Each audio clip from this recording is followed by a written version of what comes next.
Hello दोस्तों, स्वागत है आप सभी का आपके अपने परिवार मैथ्स वाटका में। दोस्तों मैं हूं रुपेश यादव।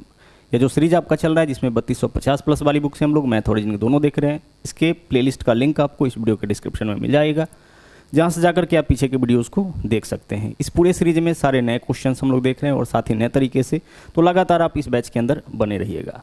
साथ ही साथ आप प्ले स्टोर से मैथ्स वाटिका 2.0 इस एप्लीकेशन को डाउनलोड करके हमारे साथ पेड बैच में भी जुड़ सकते हैं, जहां पर आपको मिलेगा मैथ और रीजनिंग का फाउंडेशन बैच, इसके अलावा एलपी टेक्नीशियन का मास्टर बैच और साथ ही साथ एक आपको ब्रह्मास्त्र बैच मिल जाएगा, जिसमें हमने मैथमेटिक्स पढ़ाया है और बिल्कुल उसमें आपको नया क्वेश्चन कराया जाएगा नए तरीके से। ठीक है, तो आप उन बैचेस को मैथ्स वाटिका 2.0 एप्लीकेशन से परचेज कर सकते हैं।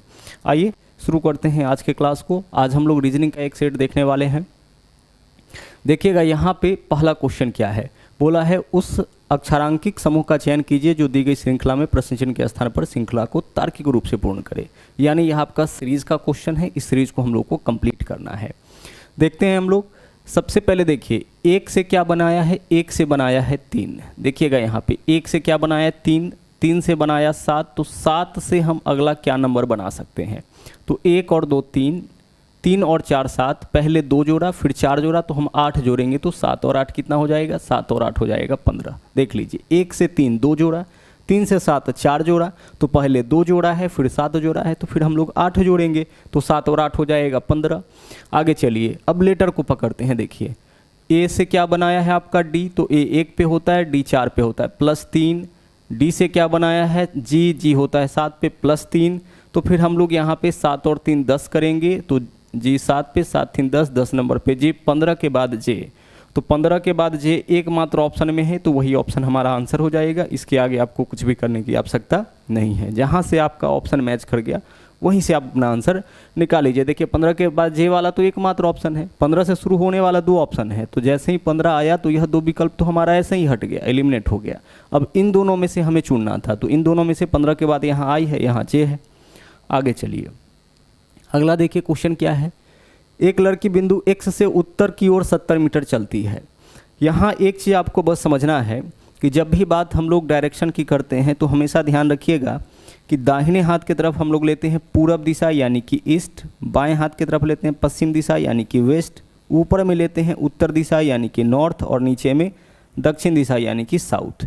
एक चीज़ और यहाँ पर हम लोग को ध्यान रखना होता है, जब भी आप क्वेश्चन बनाइएगा ना डायरेक्शन का, तो दिशा के अलावा राइट और लेफ्ट आपको टर्न लेना होता है, दाएं और बाएं मुड़ना होता है। तो जहाँ से भी आपको दाएं मुड़ना होगा ना, वहाँ से आप चलिएगा क्लॉकवाइज में, घड़ी के दिशा में। जब भी आपको राइट टर्न लेना होगा, दाईं ओर मुड़ना होगा, तो कैसे मुड़िएगा, घड़ी के दिशा में आप मुड़िएगा। ठीक है, और जहाँ से भी आपको बाएँ मुड़ना होगा, तो बाएँ मुड़ने का मतलब है कि आपको मुड़ना होगा एंटी क्लॉकवाइज। जहाँ से भी आपको बाएं मुड़ना है यानी कि लेफ्ट टर्न लेना है, तो वहाँ से आप कैसे चलिएगा, एंटी क्लॉकवाइज। बस इस 2 बात को ध्यान रखिएगा। दाएं मुड़ने का मतलब क्या होगा, क्लॉकवाइज घड़ी के दिशा में, और बाएं मुड़ने का मतलब एंटी क्लॉकवाइज यानी घड़ी के विपरीत दिशा। यह क्या डायरेक्शन, यह है आपका क्लॉकवाइज डायरेक्शन। घड़ी तो ऐसे ही चलती है ना, देख लीजिए इस प्रकार से घड़ी चलती है, और यह क्या है, यह है आपका एंटी क्लॉकवाइज डायरेक्शन, घड़ी के विपरीत दिशा। अब आते हैं क्वेश्चन के ऊपर। देखिएगा यहाँ क्वेश्चन क्या है, बोला एक लड़की बिंदु x से उत्तर की ओर 70 मीटर। हम मान लेते हैं कि यहाँ पे बिंदु x है और यहाँ से उत्तर की ओर कहने का मतलब ऊपर की ओर कितना चली है, 70 मीटर। यह बिंदु x है, ध्यान रखिएगा। यह जो बिंदु है आरंभिक बिंदु वह क्या है, x। फिर वह बाएं मुड़ती है और 150 मीटर। बाएं मुड़ने का मतलब एंटी क्लॉकवाइज, तो बाएं मुड़ी है और कितना चली है सर, यहाँ से बाएं मुड़ी है और यह चली है 150 मीटर। ठीक है, फिर बोला है पुनः बाएं मुड़ती है और 70 मीटर। पुनः बाएं मुड़ी और 70 मीटर, तो 70 मीटर बाएं मुड़ने का मतलब अब नीचे की ओर, बाएं मुड़ी और 70 मीटर। 70 मीटर ऊपर गई है, 70 मीटर नीचे आएगी, तो इसके बिल्कुल समानांतर हो जाएगी। आगे चलिए फिर वह एक बार बाएं मुड़ती है और 90 मीटर। अब यहाँ से बाएं मुड़ी और कितना चली है, यहाँ से बाएं मुड़ने के बाद 90 मीटर चली है। बाएं यानी एंटी क्लॉकवाइज ही चलते चलेंगे हम लोग, 90 मीटर चली है।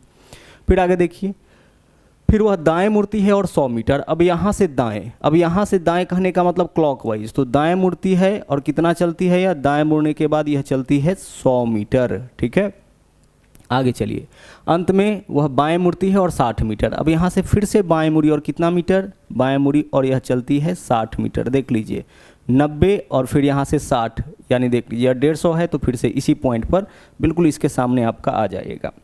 अब आगे देखिए यहाँ पे क्या बोला है, वह बिंदु जेड पे पहुँचती है। यह जो है बिंदु, वह कौन सा बिंदु है, बिंदु जेड है। हमें क्या बताना है इस क्वेश्चन में, हमें इस क्वेश्चन में बताना है कि बिंदु जेड बिंदु एक्स से कितनी दूर और किस दिशा में है। बिंदु जेड जो है वह एक्स से किस तरफ है, तो एक्स के नीचे है। नीचे होने का मतलब कौन सा दिशा हो जाएगा, नीचे होने का मतलब दक्षिण दिशा हो जाएगा। और कितनी दूरी पर है देख लीजिए, यह दूरी हमें बताना है। तो इस दूरी को यहाँ से हम लोग देख सकते हैं, यह क्या दूरी है सर, यह 100 मीटर है, तो यह भी क्या होगा 100 मीटर। तो दक्षिण में कितनी दूरी पर हो जाएगा, 100 मीटर की दूरी पर।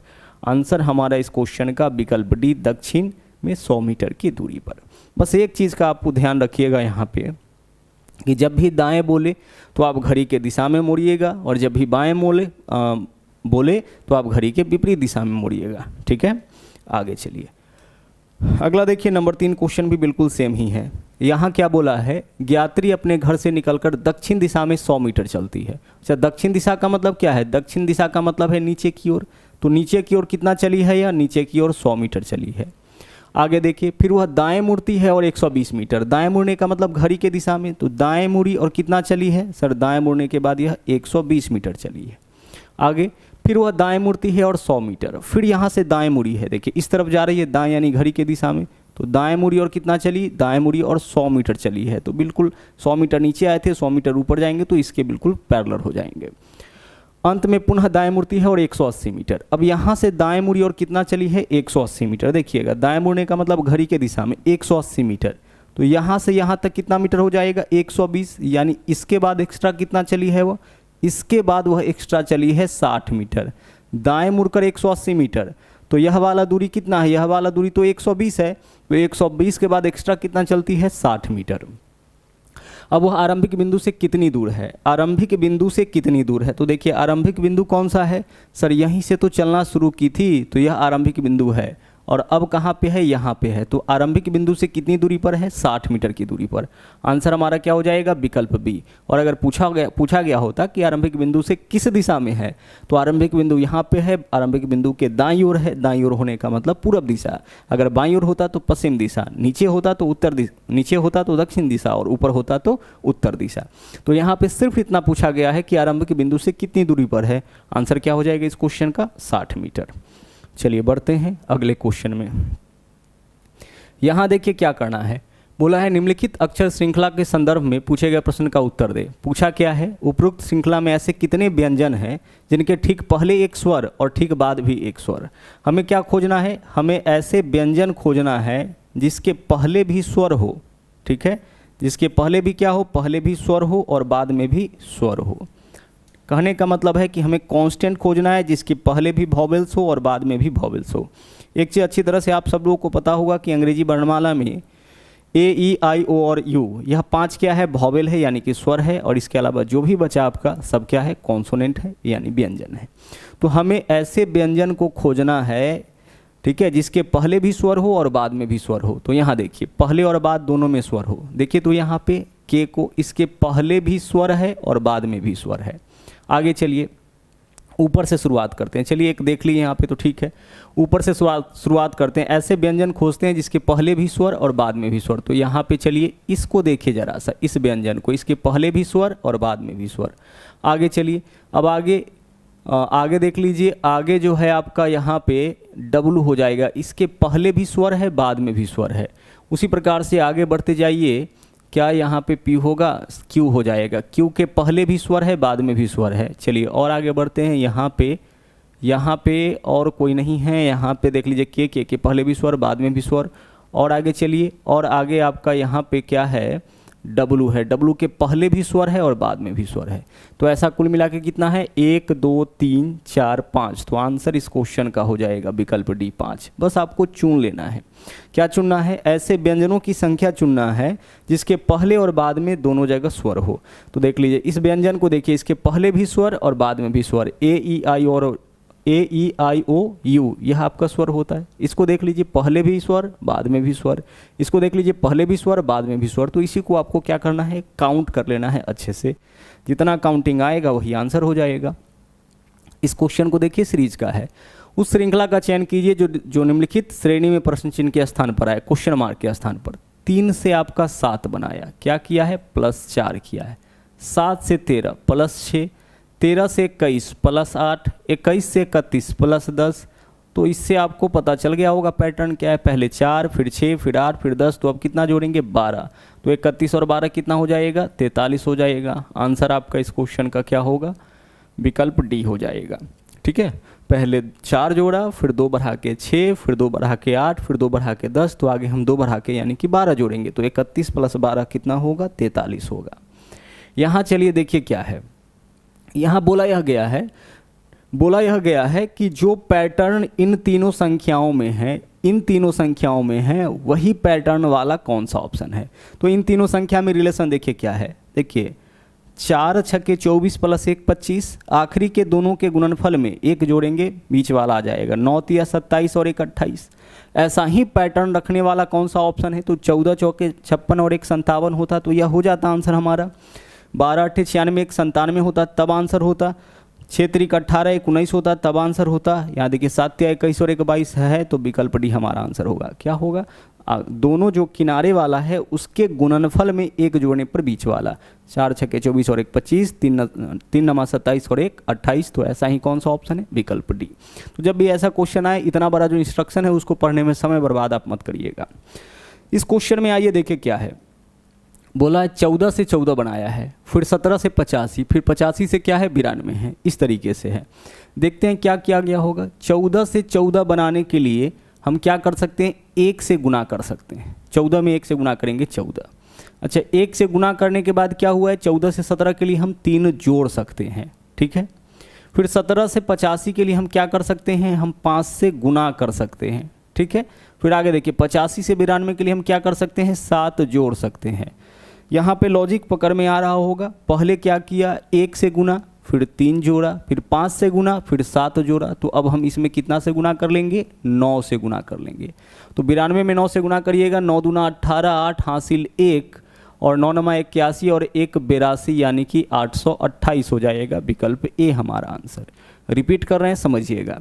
पहले 1 से गुना किया, फिर 3 जोड़ा, फिर 5 से गुना किया, फिर 7 जोड़ा। तो आगे हम 9 से गुना करेंगे और फिर अगला अगर श्रेणी बनाना होगा तो 11, फिर अगला 828 के बाद अगला अगर पद पूछा जाता तो क्या करते, 828 में 11 जोड़ते।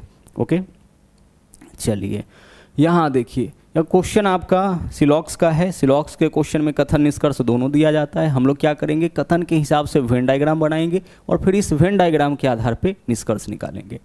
बोला है कुछ गुलनार पटुनिया है, तो हम सबसे पहले गुलनार बनाते हैं, इसका वेन डायग्राम बनाते हैं, और जो गुलनार का कुछ हिस्सा है वह क्या है, पटुनिया है। इसको बना दिए पटुनिया। ठीक है, कुछ गुलनार क्या हो गया आपका, पटुनिया हो गया। आगे दूसरा लाइन क्या है, बोला है सभी पटुनिया सूरजमुखी। जो भी पटुनिया है, तो पटुनिया के ऊपर से क्या जाएगा, जो भी पटुनिया है सब सूरजमुखी है। ठीक है, आगे चलिए। और तीसरा क्या बोला है, कुछ सूरजमुखी गुलनार नहीं है। सूरजमुखी का कुछ हिस्सा, चलिए तो कुछ हिस्सा हम ले लेते हैं, मान लेते हैं इतना हिस्सा जो रेखांकित भाग किए हैं वह हिस्सा क्या नहीं है, गुलनार नहीं है। ठीक है, क्या नहीं है, गुलनार नहीं है। वेन डायग्राम हमारा बन के हो गया तैयार। ठीक है, अब चलिए निष्कर्ष निकालते हैं। निष्कर्ष वह होगा जो निश्चित सत्य होगा।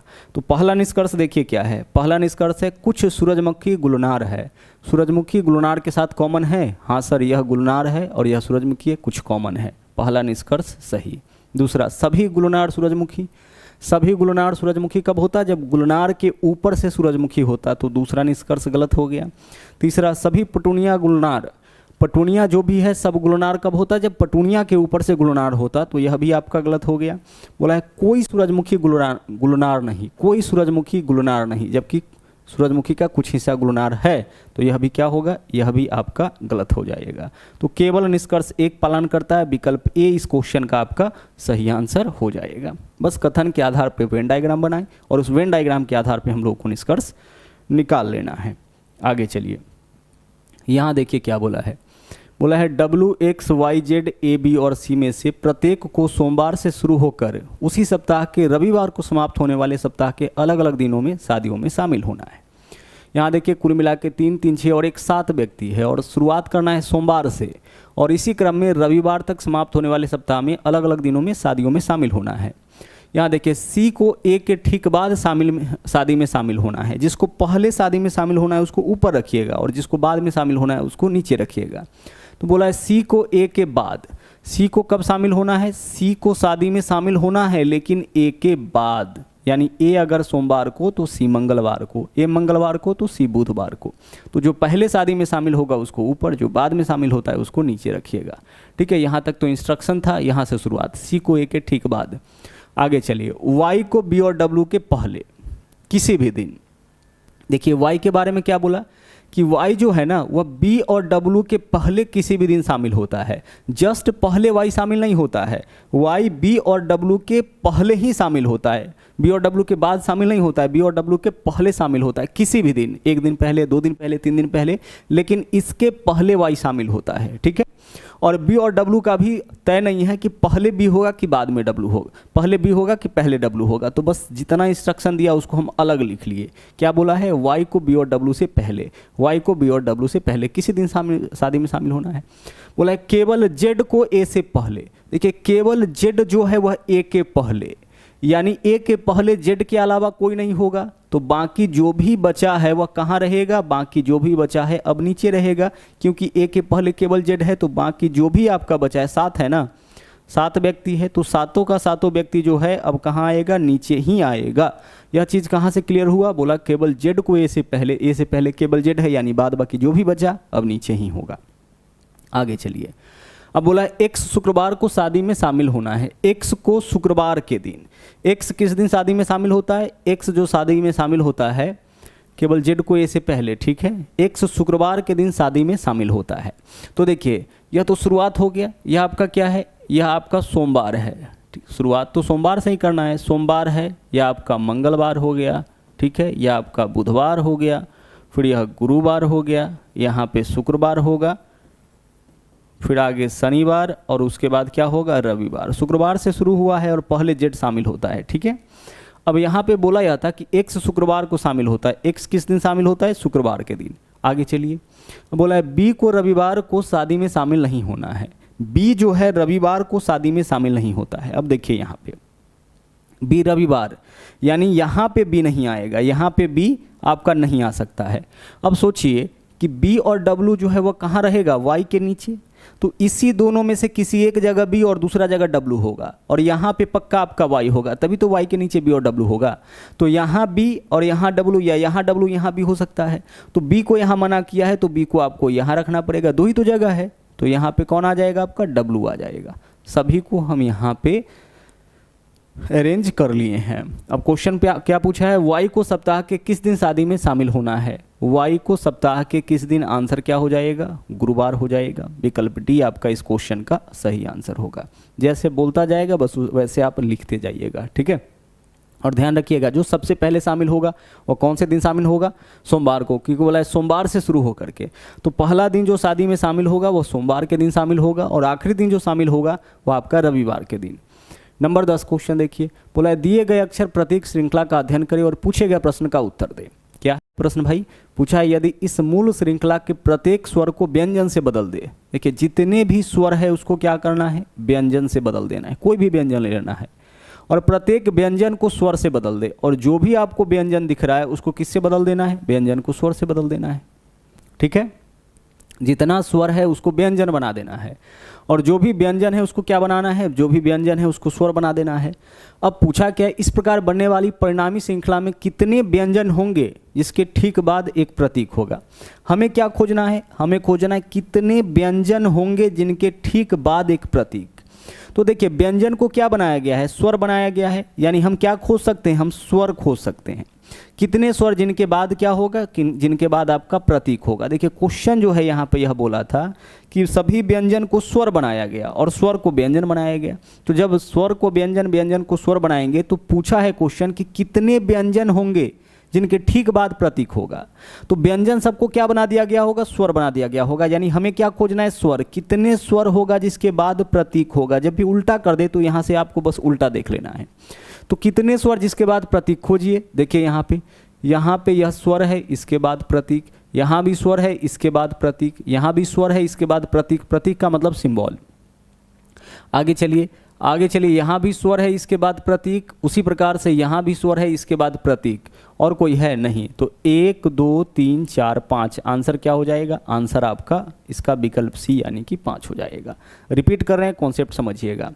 बोला है कि जितने भी स्वर है उसको व्यंजन बना देना है, और जो भी व्यंजन है उसको स्वर बना देना है। मतलब उल्टा कर दीजिएगा। जो स्वर इसमें दिख रहा है अभी वह व्यंजन हो जाएगा, जो व्यंजन दिख रहा है उसमें वह क्या हो जाएगा, स्वर हो जाएगा।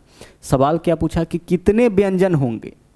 अब देखिए मूल श्रृंखला में जो अभी व्यंजन होगा वह क्या दिख रहा होगा, हमें स्वर दिख रहा होगा। तो व्यंजन के जगह बस हम यही करेंगे कि इसको स्वर बना देंगे। पूछा है व्यंजन, हम क्या मानेंगे, इसको स्वर मानेंगे इस श्रृंखला के हिसाब से, ठीक है। इसके बाद प्रतीक होगा। तो आंसर हमारे इस क्वेश्चन का कितना हो जाएगा, 5।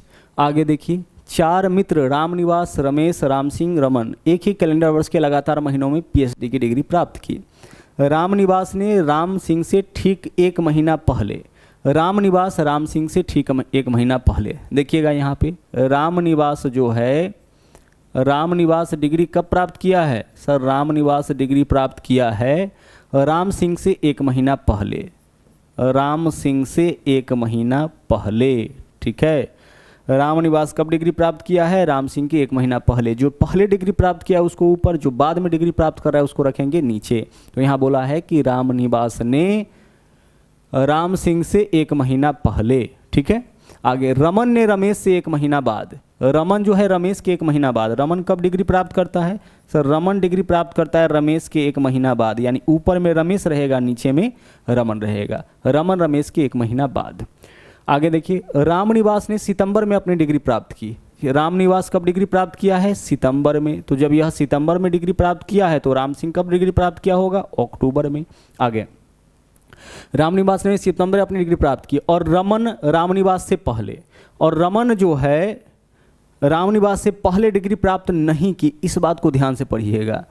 देखिए यहाँ क्या बोला है, रमन रामनिवास से पहले प्राप्त डिग्री नहीं किया है। रमन जो है रामनिवास से पहले नहीं किया है। और यह दोनों जब भी आएगा साथ में आएगा। तो जब रामनिवास से पहले नहीं है इसका मतलब बाद में होगा। तो बाद में होगा मतलब यहाँ पे आएगा, नीचे आएगा, ठीक है। रमेश, और रमेश के जस्ट नीचे क्या आ जाएगा, रमन आ जाएगा। तो जब यह अक्टूबर में है तो इसको डिग्री कब मिला होगा, नवंबर में। और इसकी डिग्री कब मिला होगा, दिसंबर में। पूछा क्या है, रमेश ने अपनी डिग्री किस महीने में, रमेश ने अपनी डिग्री जो है और नवंबर के महीने में। यानी विकल्प सी आपका इस क्वेश्चन का सही आंसर हो जाएगा। भाई यह दोनों जहां भी जाएगा साथ में जाएगा, क्योंकि जस्ट बाद जस्ट पहले वाला है। यह दोनों जहां भी जाएगा साथ में जाएगा। बोला क्या था कि रमन ने रामनिवास से पहले अपनी डिग्री प्राप्त नहीं की। रमन रामनिवास से पहले नहीं है, मतलब इसके ऊपर नहीं है। तो कहाँ रहेगा, इसके नीचे रहेगा। तो इसके नीचे रहेगा और इसी क्रम में रमेश और रमन। तो हमारा आंसर यहाँ से आ गया। आगे चलिए, यहाँ देखिए बोला क्या है इस क्वेश्चन में, बोला है कि निम्नलिखित समीकरण में माइनस को गुना, माइनस और गुना को परस्पर बदल दिया जाए, और भाग और प्लस को परस्पर बदल दिया जाए। भाग और प्लस को परस्पर बदल दिया जाए तो समीकरण में प्रश्न चिन्ह के स्थान पर क्या आएगा। देखिए क्वेश्चन में क्या बोला है, माइनस और गुना को आपस में बदलना है। यानी जहां माइनस है वहां गुना, और जहां गुना है वहां माइनस, दोनों को बदल देना है। और भाग को किससे बदलना है, प्लस को, और प्लस को किससे बदलना है, भाग से बदलना है। अब इस इक्वेशन को सोल्व करिए। तो सबसे पहले हम लिखेंगे 6, भाग के जगह क्या लेंगे, प्लस, तो प्लस हो जाएगा 16। इसके आगे देख लीजिए गुना है, गुना को किसे बदलना है, माइनस, तो माइनस हो जाएगा 4। फिर आगे भाग है, भाग को बदलना है प्लस से, तो प्लस हो जाएगा 9। उसके आगे है माइनस, माइनस को बदलना है गुना से, तो हो जाएगा 8। उसके बाद है प्लस, प्लस को बदलना है भाग से, तो हो जाएगा 2, ठीक है। और गुना को किसे बदलना है, माइनस से, तो माइनस लिखिए गुना की जगह, यहाँ पे हो जाएगा 7। कैलकुलेट करिए, आंसर आपका आ जाएगा। बोर्ड मार्क्स के अनुसार कैलकुलेट करिएगा। पहले भाग का क्रिया, तो यहाँ देखिए 8 में 2 से भाग करिएगा 4, और 4 में 9 से गुना करिएगा 36। इस पूरे का मान कितना हो जाएगा, इस पूरे का मान हो जाएगा 36। इधर है -7, ठीक है। प्लस इधर क्या है आपका 4 है माइनस में, फिर 16 है और 6 प्लस में है। जो प्लस वाला वैल्यू है उसको एक साथ जोड़ दीजिए, माइनस वाला को एक साथ जोड़ के कैलकुलेट कर सकते हैं, या डायरेक्ट आप घटा सकते हैं। देखिए 36 में से पहले 4 घटाइए 32, 32 में से 7 घटाइए 25, 25 में 6 जोड़िए 31, 31 में 16 जोड़िए 47। आंसर आपका क्या हो जाएगा? विकल्प डी हो जाएगा। 36 में से 4 माइनस करेंगे 32, और 32 में से फिर 7 माइनस करेंगे 25, 25 में 6 जोड़ेंगे 31, 31 में 16 जोड़ेंगे 47। जो प्लस में उसको जोड़िएगा, जो माइनस में उसको घटाइएगा। आगे देखिए अगला क्वेश्चन देखिए, सीटिंग अरेंजमेंट का है। बोला है 8 मित्र ABCDEFG और H एक वर्गाकार मेज के चारों ओर केंद्र की ओर मुख करके बैठे हैं। इनमें से 4 मित्र मेज के कोनों पर, जबकि 4 अन्य मित्र जो है मेज के भुजाओं के मध्य बैठे हैं। ठीक है भाई, यहाँ देखिएगा क्या बोला है। बोला है कि एक वर्गाकार मेज के चारों तरफ बैठे हैं 8 मित्र। अब बैठा कैसे है? 4 मित्र जो है वह इसके कोना पे बैठा हुआ है। मेज के कहाँ बैठा है? चार मित्र इसके कोना पे, और इसके अलावा जो 4 मित्र है वह इसके मध्य में, भुजाओं के मध्य में बैठा हुआ है। ठीक है, तो इस प्रकार से जो है वह 8 व्यक्ति आपका बैठा हुआ है। कौन कहाँ पे बैठा हुआ है तो आगे देखेंगे।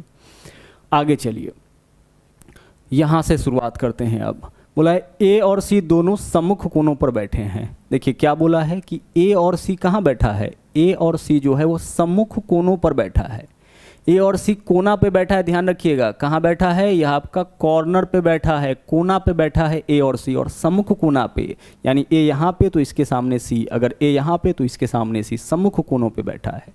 और F और D सम्मुख कोनों पे। देखिए F और D भी कहाँ बैठा है? F और D सम्मुख कोनों पे, यानी F जहाँ बैठेगा उसके जस्ट सामने D बैठेगा। और यह एक चीज़ का ध्यान रहे कि A, C, F और D यह 4 व्यक्ति कोना पे बैठा है। तो एक चीज़ तो क्लियर हो गया कि कोना पे कौन बैठा है? ACFD। बाकी जो भी बचा वो आपका इसके मध्य में बैठा होगा। अब आगे G, A और F के बीच बैठा है। हम लोग शुरुआत वहाँ से करेंगे ना, इसमें सीटिंग कराना जहाँ से बाएं दाएं बोलेगा। केवल B, A और D के बीच बैठा है। और आगे चलिए यहाँ से देखिए H, C के बाईं ओर ठीक बगल में। शुरुआत हम लोग बिठाना यहाँ से करेंगे जहाँ से बाएं दाएं बोलेगा। क्या बोला है? H कहाँ है? C के बाईं ओर बगल में। H कहाँ है? C के बाईं ओर बगल में। तो C को हम कहाँ बिठा सकते हैं? C को हमें जब भी बिठाना है कोना में बिठाना है, तो या तो यहाँ बिठाएंगे, या यहाँ पे, या यहाँ पे, या यहाँ पे। तो चलिए इसी कॉर्नर पे, इसी कोना पे हम C को बिठा दिए। C को किसी न किसी कोने पे ही बिठाना है, और जहाँ पे C होगा H C के बाईं ओर, C के बाईं ओर, यानी यहाँ पे कौन हो जाएगा आपका? H हो जाएगा। C के बाईं ओर जस्ट बगल में आपका कौन बैठा है? H बैठा है। आगे चलिए, अच्छा C को बिठा लिए, तो C के सामने किसको बिठाइएगा आप? A को बिठाइएगा, क्योंकि A और C एक दूसरे के सम्मुख है। तो यहाँ C है तो यहाँ पे आपका A हो गया। अब आगे G F के दाईं ओर ठीक बगल में। G कहाँ पे है? F के दाईं ओर। और F को कहाँ बिठा सकते हैं? F को बिठाना है कॉर्नर पे, और F के दाईं ओर, G F के दाईं ओर बगल में। G कहाँ है? F के दाईं ओर। तो F को अगर बिठाएंगे तो उसके दाईं ओर जगह चाहिए, और F को हम कॉर्नर पे ही बिठा सकते हैं। तो F को या तो यहाँ बिठाएंगे या फिर यहाँ बिठाएंगे। तो F को अगर यहाँ बिठाते हैं तो दाईं ओर जस्ट बगल में जगह खाली नहीं है। F के दाईं ओर बगल में जगह खाली होना चाहिए, जहाँ पे हम लोग G को बिठाएंगे। तो F को हम यहाँ पे बिठा सकते हैं। F के दाईं ओर बगल में कौन है? G है, तो यहाँ G को बिठा लीजिए। हम F के लिए 2 ही जगह है, एक तो यह वाला, एक यह वाला, क्योंकि F कॉर्नर पे ही बैठता है। अगर हम F को बिठाते हैं तो F के दाईं ओर बगल में G को बिठाना है। तो अगर यहाँ F बैठता है तो दाईं ओर बगल में तो जगह नहीं है, तो फिर F को आपको यहाँ पे बिठाना पड़ेगा। यहाँ दाईं ओर बगल में जगह है जहाँ पे G को बिठा दिए। अब F जैसे ही बैठा तो F के सम्मुख में D है, तो यहाँ पे आप D को बिठा लो। ठीक है, आगे चलिए। अब क्या बोला है? G F के दाईं ओर बगल में। G कहाँ है? F के दाईं ओर। G कहाँ है? F के दाईं ओर बगल में है। चलिए E H के दाईं दूसरे स्थान पर। E कहाँ है? H के दाएं। H के दाएं, H के दाएं पहला दूसरा, यहाँ पे कौन है? E है। अब 8 में से 7 व्यक्ति को बिठा लिए, तो एकमात्र व्यक्ति कौन बचा है? B। तो इस बचे हुए सीट पे बैठ जाएगा। आगे हमें कुछ करने की जरूरत ही नहीं है, क्वेश्चन आगे पढ़ने का जरूरत ही नहीं है। सीधे क्वेश्चन पे आते हैं। क्या बोला है? B के बाईं ओर दूसरे स्थान पर कौन बैठा है? B के बाईं ओर दूसरे स्थान पर, देखिए इस तरफ B के बाईं ओर पहला दूसरा कौन है? सर B के बाईं ओर दूसरे स्थान पर G है। आंसर हमारा हो जाएगा विकल्प B। बस सभी 8 व्यक्ति को पहले बिठा लेना है। जब आपका सभी व्यक्ति बैठ जाएगा फिर इस क्वेश्चन का आंसर हम लोग बहुत ही आराम से निकाल सकते हैं। आगे चलिए, अगला देखिए क्या बोला है। किसी निश्चित कूट भाषा में ट्राई को 63 लिखते हैं। ट्राई को क्या लिखा गया है? ट्राई को लिखा गया है 63। ठीक है, और नॉट को 49। नॉट को क्या लिखा गया है? 49। तो हमें बताना है डग का कोड क्या होगा। इसका कोड पूछा है। देखिए ट्राई को कितना लिखा है, ट्राई को लिखा है 63 और नॉट को लिखा है 49। उसी आधार पे हमें बताना है इसका कोड। जब भी नंबर रहे तो सबके प्लेस वैल्यू को एक बार जोड़ के देखिएगा। टी 20 पे होता है, ठीक, आर 18 पे होता है, वाई 25 पे होता है। जो जोड़िए तो 25 और 20 और 18 63 हो जाएगा। हाँ सर हो जाएगा। यहाँ पे आप कंफर्म कर लीजिएगा। एन 14 पे होता है, ओ 15 पे होता है या 20 पे होता है। 20 15 35 14 49 बिल्कुल ठीक है। उसी तरह से आप इसको कर लीजिए। डी 4 पे प्लस यू 21 पे और जी 7 पे। 21 4 25 7 32 आपका इस क्वेश्चन का आंसर यानी विकल्प डी। प्लेस वैल्यू को क्या किया गया है, ऐड किया गया है। तो आप भी यहाँ प्लेस वैल्यू को ऐड कर दीजिए, आंसर आ जाएगा। आगे अगला क्वेश्चन देखिए क्या है। बोला है अमित के पुत्र का जन्म 10 जनवरी 2012 को हुआ, तो जन्म सप्ताह के कौन से दिन हुआ था। हमें इस क्वेश्चन में यह बताना है ना कि 10 जनवरी 2012 को सप्ताह का कौन सा दिन। कैसे सोल्व करते हैं समझिएगा। सबसे पहले तारीख लिखते हैं तो 10 हो जाएगा। उसके बाद जनवरी का कोड, तो जनवरी का कोड होता 2 है, लेंगे हम 1। क्यों लेंगे, क्योंकि जब भी लीप ईयर का केस होता है ना, तो जो भी आपका जब भी लीप ईयर का केस होता है तो जनवरी और फरवरी का मंथ कोड 1 घट जाता है। वैसे जनवरी का मंथ कोड क्या होता है, 2 होता है। फरवरी का 5, 2 5 5 1 3 6, ठीक है, 1 4 7 2 5 7। यह सभी 12 महीने का आपका मंथ कोड हो गया। जनवरी फरवरी मार्च अप्रैल मई जून जुलाई अगस्त सितंबर अक्टूबर नवंबर दिसंबर, ठीक है। बहुत अच्छे तरीके से हमने कैलेंडर आपको पढ़ा रखा है। आगे चलिए। अब यहाँ पे देखिए एक चीज़ और, जब केस लीप ईयर का हो ना तो सिर्फ जनवरी और फरवरी का मंथ कोड चेंज हो जाता है। जनवरी 2 है तो 1 हो जाएगा, फरवरी 5 है तो क्या हो जाएगा, 4 हो जाएगा। आगे बढ़ते हैं। अब आगे हमें क्या लिखना है, सबसे पहले तारीख, उसके बाद महीने का कोड, फिर साल का अंतिम 2 अंक। तो साल का अंतिम 2 अंक कितना है, 12, और फिर 12 में 4 का भाग कितना बढ़ जाएगा, 3 बार। इससे लीप ईयर निकलता है। और अगर केस 2000 का हो ना, केस किसका हो, 2000 का, कहने का मतलब कि 2000 से लेकर के और 2099 तक, यह पूरी शताब्दी का अगर केस हो, उस केस में आपको क्या करना है कि इस पूरे कैलकुलेशन में से 1 माइनस कर लेना है। तो 1 माइनस करना है तो चलिए इस 1 को हटा देते हैं, ठीक है। हम 1 माइनस करेंगे, इसका मतलब इस 1 को हटा दिए। अब बाकी वैल्यू को जोड़िए, 10 और 12 कितना हो जाएगा, 22, 22 और 3 25। जो भी वैल्यू आया उसमें 7 से भाग करिए, 7 से भाग करिए, शेष कितना आएगा, 7 3 21, शेष आ गया 4। 4 का मतलब हो जाएगा मंगलवार।